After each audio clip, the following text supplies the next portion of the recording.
इस वक्त की बड़ी खबर, सिख दंगा केस में सजा का ऐलान हुआ है। सज्जन कुमार को उम्र कैद की सजा सुनाई गई है। दिल्ली की राउज एवेन्यू कोर्ट ने यह सजा सुनाई है। आपको बता दें कि कांग्रेस के पूर्व सांसद हैं सज्जन कुमार। तो इस केस में बड़ी खबर यह है कि 1984 के सिख दंगों के मामले में दिल्ली की राउज एवेन्यू कोर्ट ने सजा का ऐलान किया है। कांग्रेस के पूर्व सांसद सज्जन कुमार को कोर्ट ने उम्र कैद की सजा सुनाई है। फैसले से ठीक पहले सज्जन कुमार ने सजा में रियायत की अपील की थी। उन्होंने दलीलों में कहा कि इस मामले में मुझे फांसी की सजा देने का कोई आधार नहीं बनता। सज्जन कुमार ने कहा कि मैं 80 साल का हो चला हूं, बढ़ती उम्र के साथ कई बीमारियों से जूझ रहा हूं, 2018 से जेल में बंद हूं, उसके बाद से मुझे कोई फरलो या पेरोल नहीं मिली है। उन्होंने कहा कि 1984 के दंगों के बाद किसी आपराधिक मामले में शामिल नहीं रहा।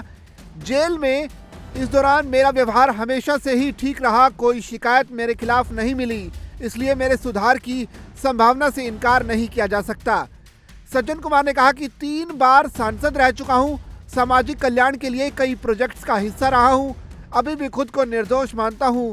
कोर्ट इस केस में उसके लिए मानवीय पहलू को ध्यान में रखते हुए न्यूनतम सजा को मुकर्रर करे। यानी एक इतना बड़ा अपराधी जिसने कत्लेआम किया 1984 के सिख विरोधी दंगों के दौरान, वो अब कोर्ट के सामने अपने सजा को लेकर रियायत मांग रहा है। कितनी शर्म की बात इसे समझ के आ सकती है, क्योंकि बहुत ज़्यादा कत्लेआम मचाया था 1984 में। जो पीड़ित परिवार थे आज तक वो जख्म नहीं भूल पाए जो उस वक्त उन्हें मिला था। बहरहाल अब जो है अपनी सज़ा का ऐलान कोर्ट ने कर दिया। इस तरह से सज्जन कुमार को उम्र कैद की सज़ा सुनाई गई है। दोपहर 2 बजे के बाद फैसला ये सुनाया गया है और कोर्ट ने 21 फरवरी को सज़ा पर फैसला सुरक्षित रख लिया था।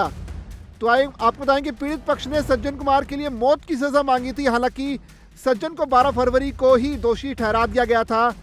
ये जो पूरा मामला है सरस्वती विहार का मामला था, जहां जसवंत सिंह और उनके बेटे तरुणदीप सिंह की हत्या की गई थी। इस दौरान सज्जन बाहरी दिल्ली लोकसभा सीट से कांग्रेस के सांसद थे। इस समय वो दंगों से जुड़े एक अन्य मामले में तिहाड़ जेल में बंद हैं और उम्र कैद की सजा काट रहे हैं। तो इस तरह से अब जो है राउज एवेन्यू कोर्ट ने अपना फैसला सुना दिया है और इस फैसले के तहत सज्जन कुमार को उम्र कैद की सजा हुई है। 3 केस, 1 में बरी और 2 में उन्हें दोषी ठहराया गया। अगर सभी के बारे में बात करें तो दिल्ली कैंट की पालम कॉलोनी में 5 सिखों की हत्या के बाद गुरुद्वारा जला दिया गया था। इस केस में सज्जन कुमार को दोषी पाया गया। दिल्ली हाईकोर्ट ने 17 दिसंबर 2018 को उन्हें उम्र कैद की सजा सुनाई। इसके अलावा दूसरा केस जो है सितंबर 2023 को राउज एवेन्यू कोर्ट ने दिल्ली के सुल्तानपुरी में 3 सिखों की हत्या मामले में उन्हें बरी कर दिया था। दंगे में सीबीआई के एक अहम गवाह चाम कौर ने आरोप लगाया था कि सज्जन भीड़ को भड़का रहे थे। जबकि जो तीसरा मामला है वो 1 नवंबर 1984 को सरस्वती विहार में सरदार जसवंत सिंह और उनके बेटे तरुणदीप सिंह की हत्या से जुड़ा है। दंगाइयों ने लोहे की सरियों और लाठियों से हमला किया था। उसके बाद दोनों सिखों को जिंदा जला दिया गया था। 12 फरवरी 2025 को दोषी ठहराए गए थे सज्जन कुमार, जबकि 25 फरवरी यानी आज उन्हें उम्र कैद की सजा सुनाई गई है। तो इस तरह से उन्होंने अपने लिए रियायत की अपील की थी, लेकिन कोर्ट ने रियायत नहीं दी है।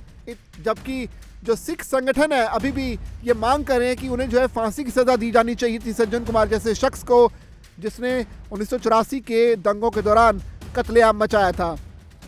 बहरहाल अब जबकि राउज एवेन्यू कोर्ट की तरफ से फैसला आ चुका है, अभी दोनों ही पक्षों के पास एक ऑप्शन और भी है कि वो ऊपरी अदालत में इस केस को लेकर अपील कर सकते हैं। देखना पड़ेगा कि अब सज्जन कुमार के वकील क्या ऊपरी अदालत का रुख करते हैं या फिर नहीं। आप बने रहिए दैनिक जागरण के साथ।